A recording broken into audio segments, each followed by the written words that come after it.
నేను చాలాసార్లు ఆర్గ్యుమెంట్ పెట్టేది, నాయకులు ఎవరైనా కావచ్చు, పార్టీలు ఏవైనా అధికారంలో ఉండొచ్చు, కానీ కళ్ళ ముందు కనపడే ఒక ప్రజా సమస్య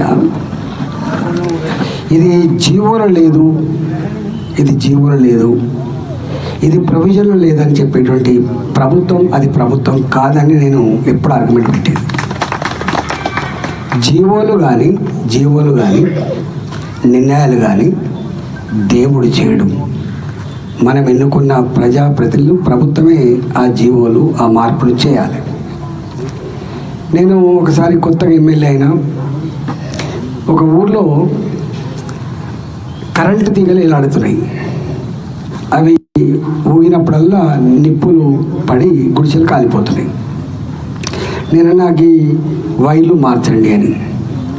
సరే మీరు డబ్బులు కట్టాలి. ఒకరోజు ఒక ఊళ్ళో ఎనకడనేమో గొర్రెలు అంటే గొర్రు నాగలి కట్టెతో ఉండేది, కానీ ఇనుప గొర్రెలు వచ్చినాయి. ఇప్పుడు ఇనుప ఈ గొర్రెలు అంటే ఇప్పుడు అది కూడా లేవు, ఇప్పుడు ట్రాక్టర్తో అవుతుంది అనుకో. గొర్రు ఇనుపది ఉంటుంది, అది భుజం మీద పెట్టుకొని పోతున్నాడు, ఆ పైన వైరు తగిలి చచ్చిపోయినాను. నేను నాకు ఏలాడపడ్డ వైర్లు కొంచెం గుంజండి, పెద్ద పోల్స్ వేయండి, హైట్ ఉన్న పోల్స్ వేయండి, కష్టమవుతుందని చెప్పినాం. మీరు డబ్బులు కడితే చేస్తామని అన్నారు. నేను ఎమ్మెల్యే ఉన్నప్పుడు సంగతి చెప్తున్నాను. నేను ఒకరోజు కరీంనగర్లో రంజాన్ పండుగ వచ్చింది. రంజాన్ పండుగ వస్తే వాళ్ళ ఇంటికి కొత్త అల్లుడు వచ్చిండు, దుబాయ్లో ఉంటాడు, కొత్త అల్లుడు వచ్చిండు. బిల్డింగ్ ఎక్కిండు. బిల్డింగ్ ఎక్కితే దాని మీకెళ్ళి వైర్లున్న విషయం ఆయనకు తెలియదు, తగిలిండు, కాలిపోయాడు, స్కెనాలని చచ్చిపోయాడు. ఇవన్నీ దరఖాస్తులు పట్టుకొని పోయినా నేను. ఈ సమస్యలు ఉన్నాయి, గీత పద్ధతి మార్చుకోవాలి, మనం మారిన పరిస్థితులకు అనుగుణంగా మార్చుకోవాలంటే చేయలేదు. నేను ఆర్థిక మంత్రి అయినా ఆ జిల్లాలో ఉన్నటువంటి ఈ అన్నిటికీ 100 కోట్లు అయితే 200 కోట్లు అయితే కాదు, కానీ అన్నిటికీ చేసి మొత్తం మార్చేసి వచ్చిన జిల్లాలో ఒకసారి. అంటే ఎట్లా ఉంటుంది పని అని చెప్తున్నాను. మనకు ఊళ్ళలో పోతారు, మీరు అంతా ఊళ్ళో బ్యాక్గ్రౌండే. ఊళ్ళలో పోతున్నప్పుడు ఎరుకడెప్పుడో బాయిలు తగ్గి ఉంటాయి, అవి మెల్లమెల్లగా రోడ్డు దగ్గర దాకా వస్తాయి. మూల మలుపుల మీద ఉంటాయి, ఆ బాయిలు మూల మలుపుల మీద ఉంటాయి. తెలియనాడు చక్కగా పోయి తెలిసిన అంటేనో ఇక్కడ బావి ఉంటుంది, ఇక్కడ ఇది ఉంటుంది అని తెలుస్తుంది. కానీ తెలియని కొత్త వాళ్ళు ఊరికి పోతే టక్కన పోయి ఆ కారు పోయి ఆ బాయిలో పడుతుంది, లేకపోతే ఆ స్కూటర్ పోయి బాయిలో పడుతుంది.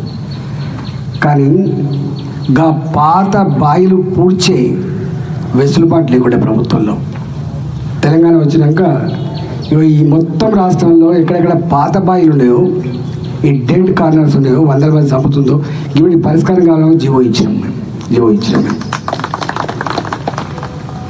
మూడవది, నరసన్న ఇప్పుడు ఒక మాట మాట్లాడాడు. నేను సోషల్ వెల్ఫేర్ హాస్టల్ బిడ్డాను. నేను ఇక్కడనే సలీం నగర్లో ఉంటుంది. నేను సలీం నగర్ అని ఉంటుంది వాళ్ళపేట దగ్గర. ఇంకా అప్పుడు టీవీ టవర్ రాలేదు, 76 అంగా చెప్తున్నాను.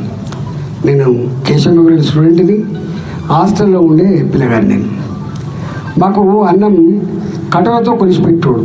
చాలామంది ఇక్కడ కూడా ఎవరైనా హాస్టల్ ఉండొచ్చు. కటోరతో కొలిసిపెట్టోడు.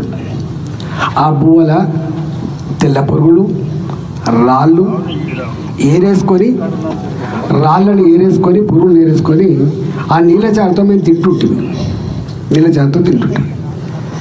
మేము ఒక 2 సంవత్సరాలు చూసినాం. పెద్ద ఉద్యమాలు చేపట్టినాం. ఇక మా ఉద్యమాలు ఎట్లున్నాయంటే, మా కడుపు నిండా అన్నం పెట్టాలనేది మా ఉద్యమం. వాడిచ్చిన ప్లేటు, వాడిచ్చిన గ్లాసే దాన్ని సంగీతంగా తీసుకుపోయి సచివాలయం ముందర దండాలు పెట్టే చిన్న పోరాలు మేము. కానీ అలాంటి నేను ఆర్థిక మంత్రి అయిన తర్వాత వెంటనే నేను ఈ దొడ్డన్నం బువ్వ, పురుల బువ్వ, రాళ్ళ బువ్వ, ఉడికని ముక్కవాసన బువ్వ పిల్లలకు పెట్టద్దని గవర్నమెంట్ స్కూళ్ళల్లో, గవర్నమెంట్ హాస్టళ్ళల్లో బీపీటీ సన్నబియ్యం అంటారు, కానీ బీపీటీ సన్నబియ్యం అనే జీవో ఇచ్చిన నేను అప్పుడు. బీపీటీ సన్నబియ్యం బువ్వ ఇవాళ తింటుందంటే ఆ రోజు ఇచ్చిన జీవో అది. ఆ జీవో కూడా 155 గ్రాములు 165 గ్రాములు కాకుండా తినే అంత ఇవ్వాలని జీవో ఇచ్చినాం మేము. అంటే ఎందుకు చెప్తున్న మాట అంటే, ఇవాళ మా కొప్పు నరసింహరెడ్డి మేమందరం కలిసి మొన్న ధర్నాకు పోయినాం. ధర్నాకు పోతే ఆయన అన్నాడు, నువ్వు కూడా వస్తావా అన్న అంటే నేను కూడా వస్తా. మా పాత్రలు మంత్రిగా ఉండే పాత్రలు ఉంటాయి, కొట్లాడే పాత్రలు ఉంటాయి. కొట్లాడే పాత్రలు ఉంటాయి. ఈ పాత్రలు ఎప్పుడు ఏది నిర్వహించాలో అది నిర్వహించినోడే నాయకుడు అని చెప్పి నేను కూడా పోయి ధర్నాలు కూర్చున్నాను. నేను ఒక ఆఫీసర్ ఉన్నాడు, మేము 25 ఏళ్ళు కాబట్టి మాకు పరిచయం లేని ఆఫీసర్ అయితే ఉంటాడు, రిటైర్డ్ అయిన వాళ్ళు తప్ప. ఒక ఐఏఎస్ ఆఫీసర్ చాలా ఇంపార్టెంట్ పొజిషన్ ఉన్నాడు. నేను వస్తున్నా మీ దగ్గరికి అన్నా. అయ్యో మీరు ఎందుకు వస్తారు సార్ అన్నాడు. అంటే నేను వస్తున్నా అని అన్నాడు ఆయన.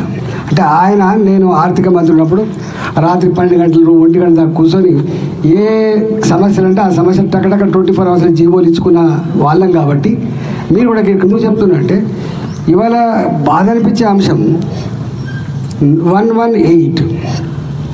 ఈ 118 కూడా ప్రేమతో వచ్చింది కాదు.